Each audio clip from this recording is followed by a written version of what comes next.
खुदावंद यीशु मसीह के नाम में आप सबको सलाम। हबक्कुक नबी की किताब उसका 2 बाब और उसकी 3 आयत मुकद्दसा में लिखा है, क्योंकि ये रोया एक मुकर्रर वक्त के लिए है, ये जल्द वकू में आएगी और खता ना करेगी।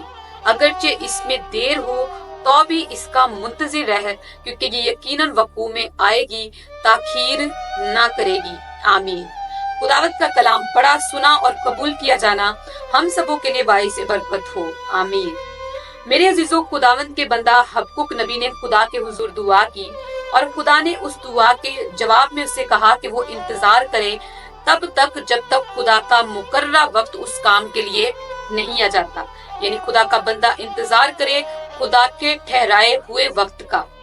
वाइस की किताब में लिखा है कि खुदा ने हर काम के लिए एक खास मौका और एक वक्त मुकर्रर कर रखा है।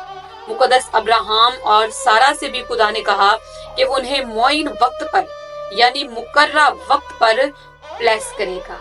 बाज़ औक़ात जब हम भी खुदा के हुजूर दुआ करते हैं तो फौरन हमें उस दुआ का जवाब नहीं मिलता। इसका मतलब ये नहीं कि हम शक में मुब्तला हो जाएं या फिर ना उम्मीद हो जाएं, बल्कि हम खुदा के ठहराए हुए वक्त का इंतजार करें। मुकाशवा की किताब में लिखा है, मैंने तेरे लिए एक दरवाजा खोल रखा है और कोई उसे बंद नहीं कर सकता। इसलिए मैं और आप जब हम खुदा के हुजूर दुआ करते हैं तो ईमान रखें और उसके ठहराए हुए वक्त तक उसके जवाब का मुंतजिर रहें, क्योंकि वो जिंदा खुदावंद है, दुआओं को सुनता और जवाब देता है, लेकिन उसने हर एक काम के लिए एक वक्त मुकर्रर कर रखा है। इसलिए ईमानदार बंदे खुदा के हुजूर दुआ करें और उसके ठहराए हुए वक्त तक उसके मुंतजिर रहें।